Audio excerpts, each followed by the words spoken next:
प्रत्येक बोलण्याला पुरावा लागतो. मग ते घर असो किंवा अगदी न्यायालय, कोर्ट असो. योग्य पुरावा घटना सिद्ध करतात. आणि जर पुरावा ऐतिहासिक असेल तर दुधात साखर किंवा सोन्याहून पिवळे नाही का?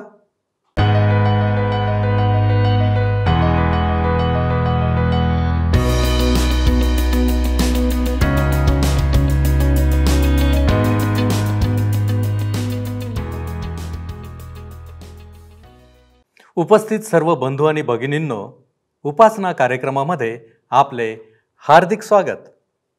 प्रियांनो, मागील कार्यक्रमामध्ये आपण तारणाऱ्याच्या जन्माविषयीची भविष्यवाणी पाहिली होती. परमेश्वर देवाने त्याची योजना गुप्त ठेवली नव्हती. आज आपण लूका शुभवर्तमान याचा दुसरा अध्याय अभ्यासणार आहोत. तारणाऱ्याच्या जन्माच्या त्या भविष्यवाणीची परिपूर्ती होताना या अध्यायात आम्हाला पाहायला मिळते. या अध्यायाचा अभ्यास करत असताना सर्व बारीक सारीक गोष्टी लक्षात घेणे आवश्यक आहे.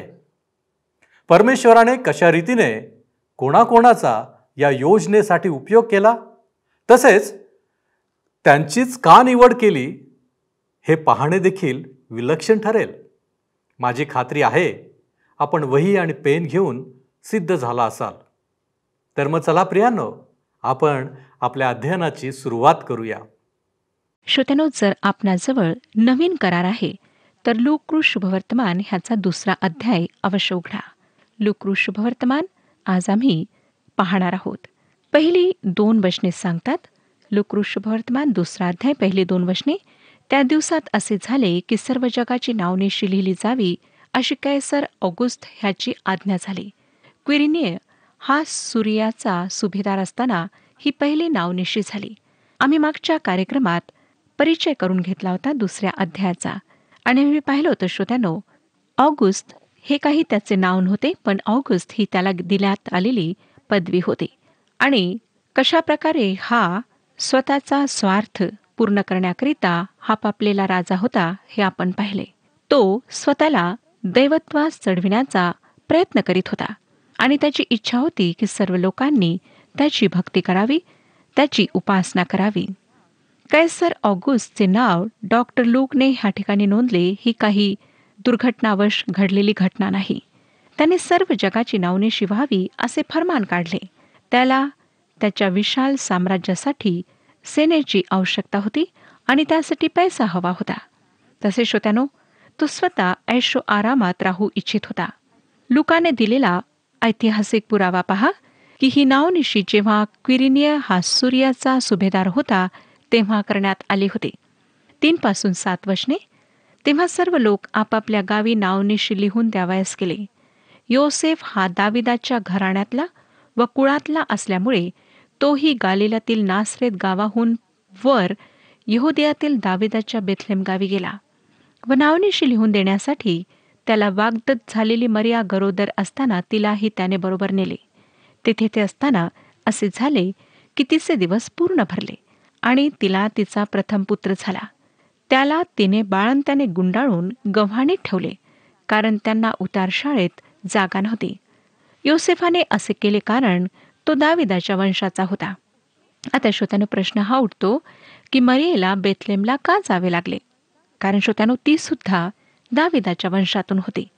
जेव्हा मी ह्या सरळ ऐतिहासिक रूपाने अगदी अचूक व महान अशा आत्मिक सत्यांनी भरलेल्या भागाला वाचले तेव्हा मला खरोखर आनंद वाटला.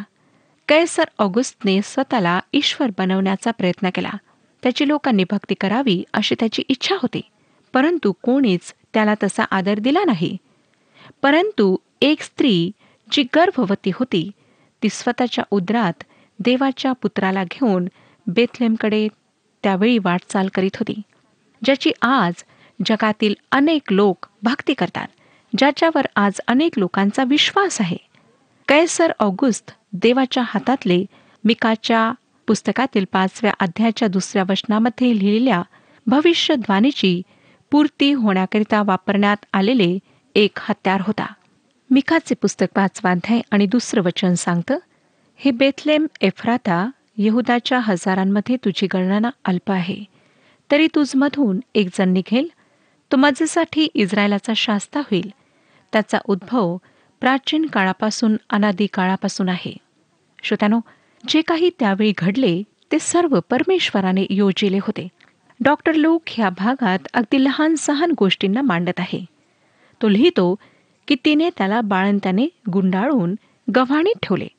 खरोखर श्रोत्यानो, प्रभू येशू किती पूर्ण मानव होता.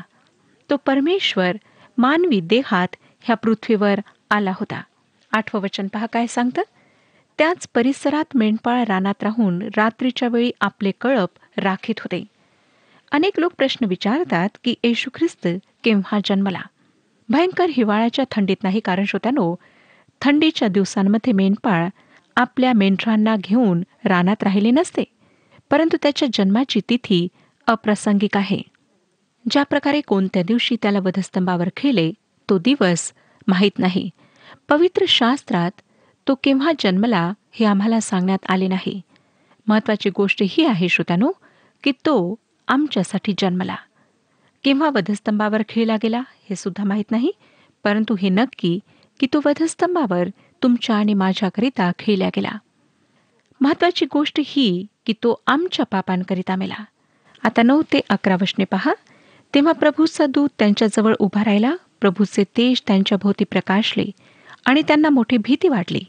तेव्हा देवदूत त्यांना म्हणाला, भिवू नका, कारण पहा, जो मोठा आनंद सर्व लोकांस होणार आहे त्याची सुवार्ता मी तुम्हाला सांगतो. ती ही की तुमच्यासाठी आज दाविदाच्या गावात तारणारा जन्मला आहे. तो ख्रिस्त प्रभू आहे. श्रोत्यानो, एक लहान बालक ह्या जगात कशा प्रकारे प्रवेश करीत आहे हे पाहणे फार महत्त्वाचे आहे.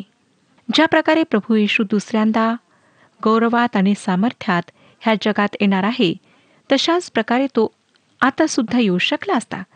परंतु त्याऐवजी जितक्या दुर्बळ व दीन अवस्थेत येता येईल तितक्या दीन अवस्थेत तो आमच्याकरिता आला. जॉर्ज मॅकडोनल्ड त्याच्याविषयी लिहितात की ते सर्व राजाची वाट पाहत होते, शत्रूंचा नाश करून त्यांना उंच उठविण्यासाठी, परंतु तो एका लहान बाळाच्या रूपात आला, ज्यामुळे एका स्त्रीला रडावे लागले. ह्याच प्रकारे आमचा तारणारा ह्या जगात आला. त्याने त्याचे ईश्वरत्व बाजूला ठेवले नाही, त्याने त्याचे गौरव बाजूला ठेवले. फक्त थोडेच मेंढपाळ व स्वर्गदूत त्याच्या स्वागतासाठी तयार होते. खरे पाहता श्रोत्यानो, संपूर्ण सृष्टी त्याच्या स्वागतासाठी तिथे असायला हवी होती. कर गोळा करण्याऐवजी कैसराने त्याचे स्वागत करायला हवे होते. त्याची उपासना करण्याकरिता बेथलेममध्ये असायला हवे होते. येशू ख्रिस्त असे करण्याकरिता त्याला जबरदस्ती करू शकला असता, परंतु त्याने तसे केले नाही. त्याने त्याचे ईश्वरत्व बाजूला ठेवले नाही, परंतु ईश्वरत्वाचे आपले विशेष हक्क दूर ठेवलेत. तो एक लहान बाळाच्या रूपात ह्या जगात आला. 12वं वचन सांगतं, आणि तुम्हास खूण ही की बाळंत्याने गुंडाळलेले व गव्हाणीत ठेवलेले एक बाळक तुम्हास आढळेल. पुन्हा डॉक्टर लूक त्याच्या मानवत्वावर भर देत आहे. तो ह्या जगात मानव रूपात आला. आमच्या दुर्बलतेचा अनुभव त्याने घेतला. परमेश्वराला मानवजातीविषयी सर्व माहीत आहे. त्याला तुमच्याविषयी, माझ्याविषयी सर्व काही ठाऊक आहे.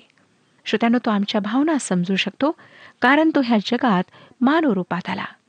ह्याचा अर्थ हा सुद्धा आहे की आम्ही सुद्धा त्याच्याविषयी काही जाणून घेऊ शकतो, कारण त्याने स्वतः मानव देह धारण केला. 13 आणि 14 वचने सांगतात, इतक्यात स्वर्गातील सैन्याचा समुदाय त्या देवदूतांजवळ अकस्मात प्रगट झाला आणि देवदूत देवाची स्तुती करीत म्हणाले, ऊर्ध्वलोकी देवाला गौरव आणि पृथ्वीवर ज्यांच्यावर त्याचा प्रसाद झाला आहे त्या मनुष्यास शांती. श्रोत्यानो, लक्षात ठेवा की ही शांती सर्वांकरिता नाही. ही शांती फक्त त्या लोकांकरिता आहे जे त्याच्यावर विश्वास ठेवतात. यशायाचे पुस्तक 48 अध्याय आणि 22वं वचन सांगतं की परमेश्वर म्हणतो, दुर्जनास शांती नसते. आम्ही आज सैतानाच्या वर्चस्वाखाली असलेल्या जगात राहत आहोत, दुष्ट अशा जगात राहत आहोत. म्हणून श्रोत्यानो, इथे शांती नाही. परंतु ज्यांच्यावर देवाचा प्रसाद झाला आहे त्यांच्याकरिता मात्र परमेश्वराने शांती देऊ केली आहे. आपणापैकी ज्यांनी ख्रिस्ताला तारणारा म्हणून स्वीकारले आहे, जे ख्रिस्ताजवळ आले आहेत, त्यांना देवाची ही शांती पूर्णपणे माहीत आहे.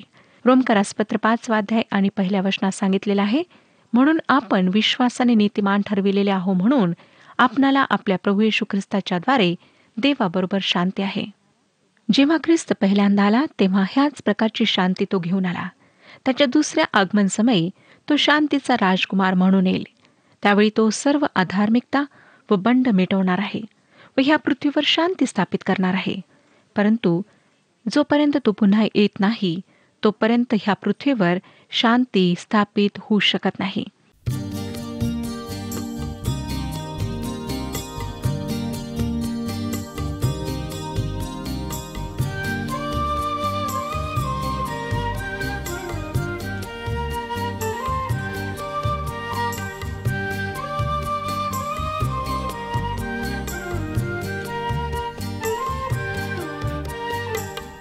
जीवनाची फळे सुखदायक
15 आणि 16 वचने.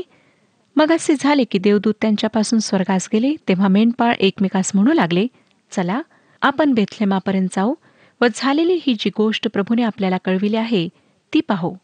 तेव्हा ते घाईघाईने गेले आणि मरिया, योसेफ व गव्हाणीत ठेवलेले बाळक ही त्यांना सापडली. श्रोत्यानो, मेंढपाळ त्वरित बेथलेमाकडे गेले आणि त्यांनी तेथे जाऊन प्रभू येशू ख्रिस्ताचे दर्शन घेतले. 17 ते 20 वचने सांगतात, त्यांनी त्यास पाहिल्यावर त्या बाळकाविषयी त्यांना जे कळविण्यात आले होते ते त्यांनी जाहीर केले. मग ऐकणारे सर्वजण त्या मेंढपाळांनी सांगितलेल्या गोष्टींवरून आश्चर्यचकित झाले. परंतु मरियेने ह्या सर्व गोष्टींचे मनन करून त्या आपल्या अंतकरणात ठेविल्या. नंतर ते मेंढपाळ त्यांना सांगण्यात आले होते त्याप्रमाणे त्या सर्व गोष्टी ऐकून व पाहून देवाचे गौरव व स्तुती करीत परत गेले. श्रोत्यानो, आम्हाला दिसतं की मरियेने बऱ्याच गोष्टी मनात ठेवल्या.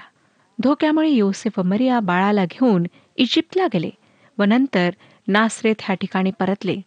तो मानवाच्या कुटुंबात जन्मला होता, मोशेच्या नियमशास्त्राखाली जन्मला, म्हणून त्याने शास्त्राचे पालन केले. 21 आणि 22 वचने पहा. 8वा दिवस म्हणजे सुंतेचा दिवस आल्यावर त्याचे नाव येशू ठेवण्यात आले. हे तो उदरात संभवण्यापूर्वीच देवदूताने ठेविले होते. पुढे मोशेच्या नियमशास्त्राप्रमाणे त्यांचे शुद्धीकरणाचे दिवस भरल्यावर ते त्याला वर येरुशलेमस घेऊन आले, ते अशासाठी की त्याचे प्रभूला समर्पण करावे. श्रोत्यानो, मोशेच्या नियमशास्त्राप्रमाणे कुठल्याही स्त्रीला बाळाच्या जन्मानंतर 40 दिवस अशुद्ध समजण्यात येई. मरिया पापी होती म्हणून तिला परमेश्वरासाठी अर्पण आणावे लागले. तिने म्हटल्याप्रमाणे तिला तारणाऱ्याची आवश्यकता होती. आता आपण 23 ते 28 वचने वाचूया. म्हणजे प्रत्येक प्रथम जन्मलेला नर प्रभूसाठी पवित्र म्हटला जावा, असे जे प्रभूच्या नियमशास्त्रात लिहिले आहे त्याप्रमाणे करावे. आणि प्रभूच्या नियमशास्त्रात सांगितल्याप्रमाणे होल्यांचा जोडा किंवा पारव्याची 2 पिले ह्यांचा यज्ञ करावा. तेव्हा पहा, शिमोन नावाचा कोणी एक मनुष्य येरुशलेमेत होता. तो नीतिमान व भक्तिमान मनुष्य असून इस्रायलाच्या सांत्वनाची वाट पाहत होता व त्याच्यावर पवित्र आत्मा होता. प्रभूच्या ख्रिस्ताला पाहण्या अगोदर तुला मरण येणार नाही, असे पवित्र आत्म्याने त्याला प्रगट केले होते. त्याला आत्म्याने मंदिरात आणले आणि नियमशास्त्राच्या विधीप्रमाणे करण्याकरिता आईबाप येशूला आत घेऊन आले. तेव्हा त्याने त्याला आपल्या हातात घेऊन देवाचा धन्यवाद करीत म्हटले. श्रोत्यानो, मरिया व योसेफने पारव्याच्या 2 पिलांचा यज्ञ केला. ह्यावरून त्यांच्या गरिबीची आम्हाला कल्पना येऊ शकते. हे अर्पण येशू बाळासाठी नाही, परंतु मरियेकरिता होते. जितके आम्हाला माहिती आहे त्यावरून हेच दिसतं की येशूने कधीच अर्पण अर्पिले नाही. परमेश्वराने शिमोनाला वचन दिले होते की प्रभूच्या ख्रिस्ताला पाहण्या अगोदर तुला मरण येणार नाही. त्याने काय पाहिले? त्याने एका लहान बाळाला पाहिले. श्रोत्यानो, तारण ही व्यक्ती आहे. आपण जे करता ते नाही. तारण ही व्यक्ती आहे आणि ती व्यक्ती म्हणजे प्रभू येशू ख्रिस्त. आपण त्याला स्वीकारू शकता किंवा नाकारू शकता. आपण त्याच्यावर विश्वास ठेवा किंवा नका ठेवू. काय आज आपण त्याला तारणारा म्हणून स्वीकारू इच्छिता? आता ह्या ठिकाणी आम्हाला एक गीत वाचायला मिळते आणि हे गीत शिमोन गात आहे. 29 ते 32 वचने सांगतात, हे प्रभू, आता तू आपल्या वचनाप्रमाणे आपल्या दासाला शांतीने जाऊ देत आहेस, कारण माझ्या डोळ्यांनी तुझे तारण पाहिले आहे. ते तू सर्व राष्ट्रासमक्ष सिद्ध केले आहे. ते परराष्ट्रीयास प्रगटीकरण होण्यासाठी उजेड व तुझ्या इस्रायल लोकांचे वैभव असे आहे. हा मनुष्य एका विशिष्ट क्षेत्रात सीमित होता, तरी सुद्धा श्रोत्यानो, त्याने ह्या जगाच्या तारणाऱ्याला पाहिले. देवाच्या वचनाविषयी माझ्यासाठी आश्चर्याची गोष्ट म्हणजे विशेष करून नवीन कराराशी जरी हे काही विशिष्ट लोकांकरिता लिहिण्यात आले तरी हे निश्चितच संपूर्ण जगासाठी आहे. शुभवर्तमान हे संपूर्ण जगासाठी आहे. ते विशिष्ट भागातल्या विशिष्ट लोकांसाठी नाही. 33 ते 35 वचने सांगतात, त्याच्याविषयी जे हे सांगण्यात आले त्यावरून त्याचा बाप व त्याची आई ह्यांना आश्चर्य वाटले. शिमोनाने त्यांना आशीर्वाद दिला व त्याची आई मरिया हिला म्हटले, पहा, इस्रायलात अनेकांचे पडणे व पुन्हा उठणे होण्यासाठी व ज्याच्या विरुद्ध लोक बोलतील असे एक चिन्ह होण्यासाठी ह्याला नेमिले आहे. ह्यासाठी की पुष्कळ लोकांच्या अंतकरणातील विचार उघडकीस यावे आणि तुझ्या स्वतःच्याही जीवातून तरवार भोसकून जाईल. श्रोत्यानो, ह्या तारणाऱ्याला जगात आणण्यास मरियेला फार मोठी किंमत चुकवावी लागली. वधस्तंभाच्या पायथ्याशी उभे राहून त्याला मरताना पाहूपर्यंतची भयंकर किंमत तिला चुकवावी लागली. ख्रिस्त वधस्तंभावर लोकांची सांत्वना प्राप्त करण्याकरिता मेला नाही. त्याला तुमचा कळवळा, तुमचे समाधान, तुमची सांत्वना नको श्रोत्यानो, परंतु तुमचा विश्वास हवा आहे.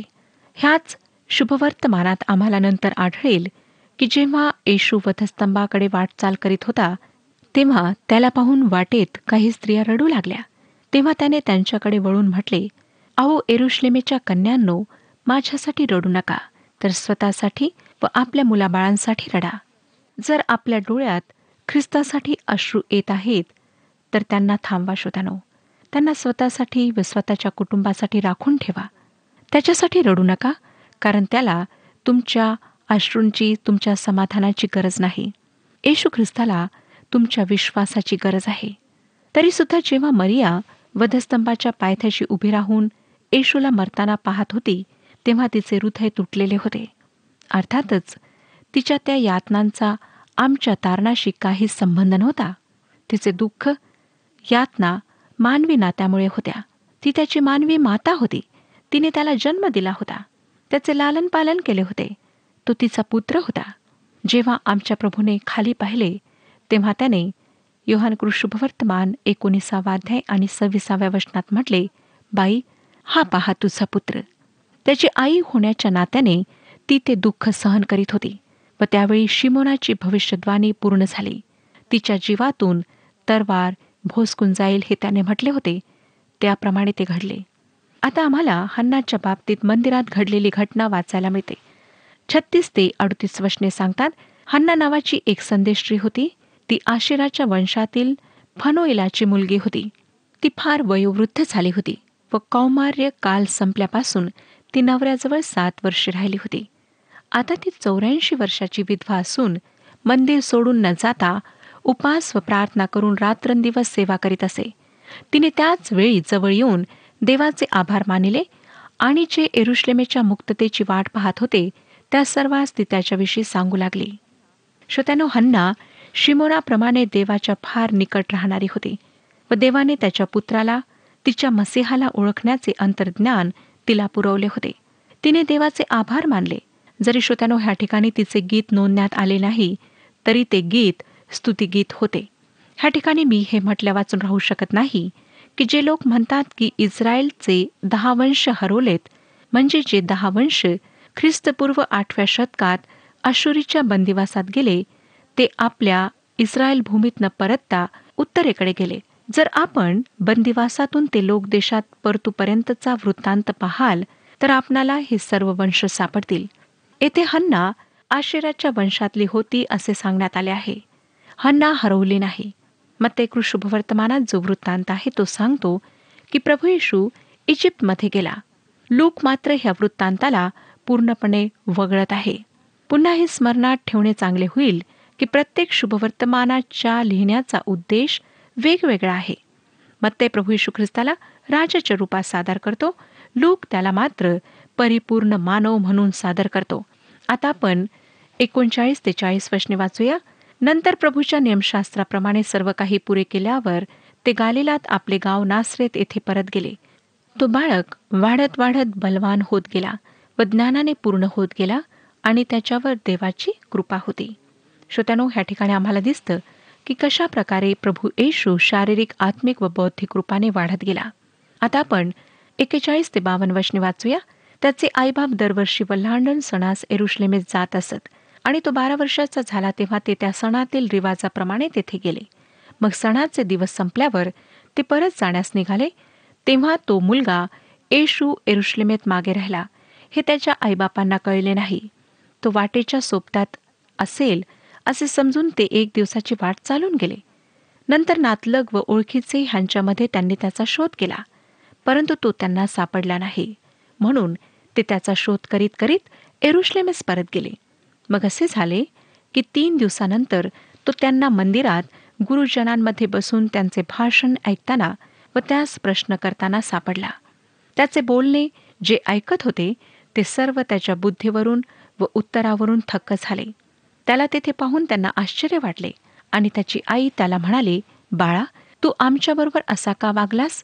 पहा, तुझा बाप व मी कष्टी होऊन तुझा शोध करीत आलो. तो त्यांना म्हणाला, तुम्ही माझा शोध करीत राहिला हे कसे? माझ्या पित्याच्या घरात मी असावे हे तुमच्या ध्यानात आले नाही काय? परंतु तो हे जे त्यांच्याशी बोलला ते त्यांना समजले नाही. मग तो त्यांच्याबरोबर खाली नासरेतास गेला व त्यांच्या आज्ञेत राहिला. त्याच्या आईने ह्या सर्व गोष्टी आपल्या मनात ठेवल्या. येशू ज्ञानाने, शरीराने आणि देवाच्या व माणसाच्या कृपेत वाढत गेला. ह्यावरून श्रोत्यांना आम्हाला समजतं की येशूचे बाळपण कशा प्रकारचे होते. परमेश्वर आपल्या सर्वांस आशीर्वाद देव.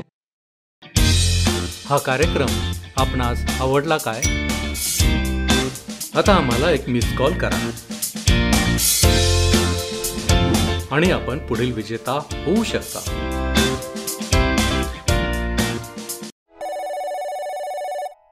प्रियानो, या शुभवर्तमानाचा लेखक लूक याने केवळ तारणाऱ्याचा जन्म याबद्दल माहिती दिली नाही, तर त्याने ऐतिहासिक पुरावा देखील दिला. ऐतिहासिक पुरावा असा असतो की तो कधीही पुसला जात नाही, की त्याचा अस्वीकार देखील होत नाही.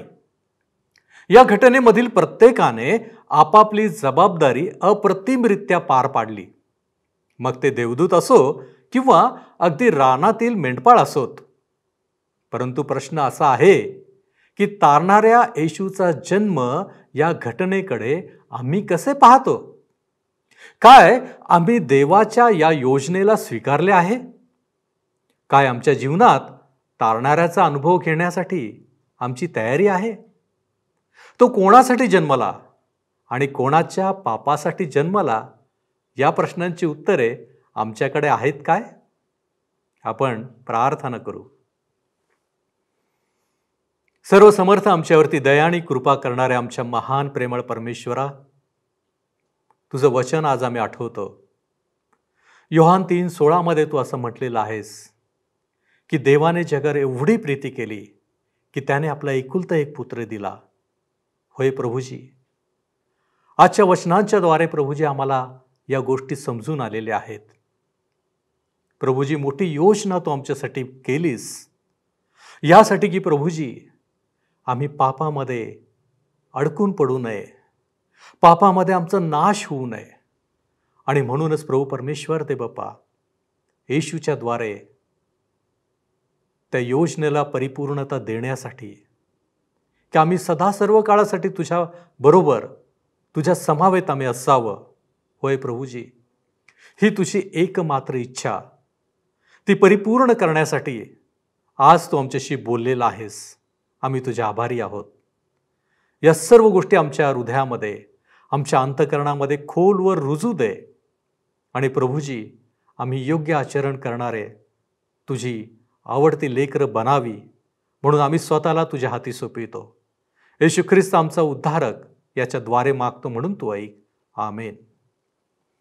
आपला प्रभू व तारणारा येशू ख्रिस्त याच्या कृपेत व ज्ञानात वाढत जा. प्रभू तुम्हासह असो.